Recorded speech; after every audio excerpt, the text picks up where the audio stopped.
Am I the butt-face for telling my son he can't stay with us when I found out why my daughter-in-law kicked him out of the house? My daughter-in-law is pregnant with my first grandchild. She is suffering from placenta previa and she is on bed rest. The doctor said it would be dangerous for her to have sex, so my crazy son decided that he should cheat on his wife. She found out and kicked him out of the house, so he came to stay with us under the pretext that his wife was having crazy pregnancy hormones. Every time he called her they would fight. After a couple of days, we told him to go see if she calmed down. Her mom is staying with them, so we weren't worried about her. My wife later called her, just to check in on her, and found out the truth. When I heard the truth, I got very upset, so when my son got home from work I told him he needed to get out of my house, that he wasn't someone I wanted to associate with at the moment and it would be best if he wasn't near me. My wife tried to say that I was being too hard on him and that I should just give them a chance to work things out. But I can't even look at him right now. In fact, I don't want such a stupid boy in my house. My wife and I are still fighting about it, but I am willing to die on this hill. So what do you guys think? Am I the butt-face? In my opinion, I would say that you are not the butt-face for disapproving your son's action because he did wrong his wife. However, as his father, instead of sending him out of the house, I feel you should have sat him down, had a tough yet honest talk with him on the importance of self-discipline and the value of family, especially because his family is so young and any wrong move could destroy it. Teach him how to properly make amends towards his wife. I would also like to hear from you guys. What do you guys think? Please leave your advice in the comment section. 1747 2500s. Am I the butt-face for not staying with my wife during her C-section even after she asked me to? I don't like the operating rooms, and at some point in my life I did not like hospitals in general. This is because, when my ex-wife had her C-section, she had a complication and she hovered between life and death for a long time. It was a horrible experience to feel so hopeless.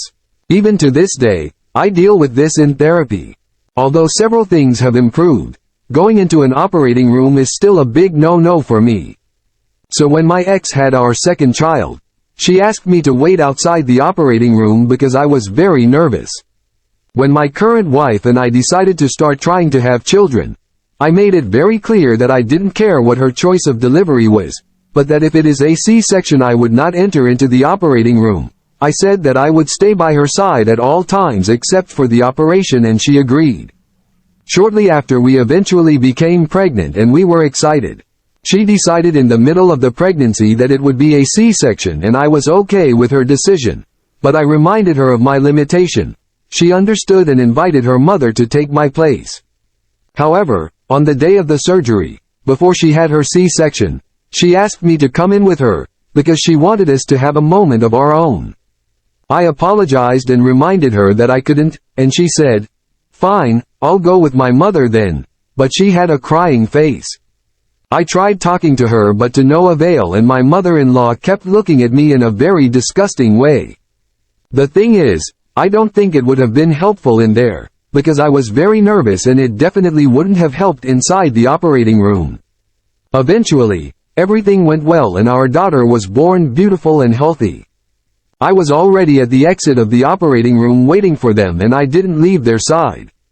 When we were alone, my wife said that I abandoned her at a vulnerable time and left her alone when she needed me most. I tried talking to her, but she said that now we need to focus on our daughter, but that she was disappointed in me as a partner. Apparently my mother-in-law told family members what I did and I'm being criticized. My wife and I have only talked about the baby ever since, and this has been going on for a week now and I am so worried. So please tell me, was I a jerk to my wife? Well, in my view you did not do anything wrong. Am I the butt-face for telling my sister not to eat in her car because it grosses me out?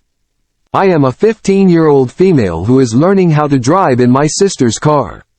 My sister is 19 years, but she and I have very different standards of cleanliness. Her room is always messy and she has no problem re-wearing clothes. She sleeps with our dog. She doesn't wash her face, and she only washes her hair like once or twice a week. I knew she eats in her car because her booster seat thing had sesame seeds in the holes, and I sometimes see fast food wrappers in the car, but I usually just take off the booster thing and ignore it. However, I got home the other day and she had been eating in her car. There was food everywhere. It was so disgusting. When she came inside, I told her to stop eating in her car because it grosses me out. She said it's not my car, so I had no choice but to accept it. But I told her I drive it almost every day, so I had a right to voice my opinion. She went ahead to tell me how she has just 25 minutes to eat and get to work after class, and that her work is 15 minutes away from her school, so she's gonna eat wherever she wants. And if I have a problem with that, I can buy my own car. I told her I can't work if I can't drive, and she said that's not her problem. Since then, she has not been letting me drive her car because I said it's disgusting, and she's been kinda bitchy to me. So I wanted to know if I was a jerk for telling her not to eat in her car.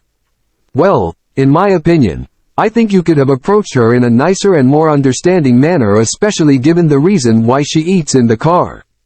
And like she rightly said, it's her car, so you cannot really make such insulting demands. But again guys, what do you guys think? Was she correct to have spoken to her sister in that manner?